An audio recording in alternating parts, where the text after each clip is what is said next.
ಶ್ರೀ ಗುರುಭ್ಯೋ ನಮಃ. ಸದ್ಗುರು ಶ್ರೀ ಸಾಯಿ ದೇವಾಯ ನಮಃ. ಕನ್ನಡ ನಾಡಿನ ಸಮಸ್ತ ವೀಕ್ಷಕರಿಗೆ ನಮ್ಮ ಈ ಒಂದು ಸನ್ಮಾರ್ಗ ದರ್ಶನ ಚಾನಲ್ಗೆ ಸ್ವಾಗತ. ಇವತ್ತಿನ ಈ ಒಂದು ವಿಡಿಯೋದಲ್ಲಿ ನಾನು ನಿಮಗೆ ಹನುಮಂತನಿಗೆ ವಾಯುಪುತ್ರ ಅಥವಾ ಪವನಸುತ ಅಂತ ಯಾಕೆ ಕರೀತಾರೆ ಗೊತ್ತಿರೋದು ಈ ವಿಡಿಯೋದಲ್ಲಿ ತಿಳಿಸ್ಕೊಡ್ತೀನಿ. ಅದಕ್ಕಿಂತ ಮುಂಚೆ ನಮ್ಮ ಈ ಒಂದು ಚಾನೆಲ್ನ ಲೈಕ್ ಮಾಡಿ ಮತ್ತು ಸಬ್ಸ್ಕ್ರೈಬ್ ಮಾಡ್ಕೊಳ್ಳಿ. ತ್ರೇತಾಯುಗದಲ್ಲಿ ಹನುಮಂತನು ಅಂಜನಾದೇವಿ ಮತ್ತು ಕೇಸರಿಯ ಮಗನಾಗಿ ಜನಿಸುತ್ತಾನೆ.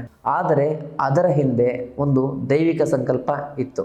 ದೇವರುಗಳು ಶ್ರೀರಾಮನಿಗೆ ಸಹಾಯ ಮಾಡಲು ವಾನರರ ರೂಪದಲ್ಲಿ ಜನಿಸುತ್ತಿದ್ದ ಸಮಯವದು. ಒಮ್ಮೆ ಶಿವನು ತಾನು ಶ್ರೀರಾಮನ ಸೇವೆ ಮಾಡಲು ಬಯಸಿ ತನ್ನ ಅಂತರಂಗದ ಅಂಶವನ್ನು ವಾಯುದೇವನ ಮೂಲಕ ಅಂಜನಾದೇವಿಯ ಗರ್ಭಕ್ಕೆ ಸೇರಿಸಿದನು. ಅದೇ ಸಮಯದಲ್ಲಿ ಅಂಜನಾದೇವಿಯು ಕೂಡ ತಪಸ್ಸನ್ನ ಮಾಡುತ್ತಿದ್ದಳು.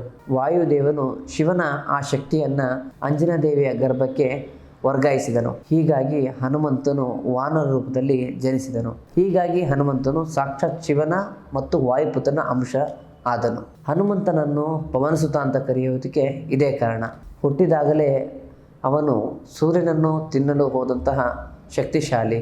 ಈ ಪವಾಡವೇ ಹನುಮಂತನಿಗೆ ಅಸೀಮ ಶಕ್ತಿ ಮತ್ತು ಚಿರಂಜೀವತ್ವವನ್ನು ನೀಡಿತು. ಯಾರೆಲ್ಲ ಆಂಜನೇಯನ ಭಕ್ತರಾಗಿದ್ದರ ತಪ್ಪದೆ ಜೈ ಆಂಜನೇಯ ಅಂತ ನಮಗೆ ಕಮೆಂಟ್ ಮೂಲಕ ತಿಳಿಸಿ. ನಮ್ಮ ಈ ಒಂದು ವಿಡಿಯೋ ನೋಡಿದ್ದಕ್ಕೆ ಧನ್ಯವಾದಗಳು. ಶುಭವಾಗಲಿ.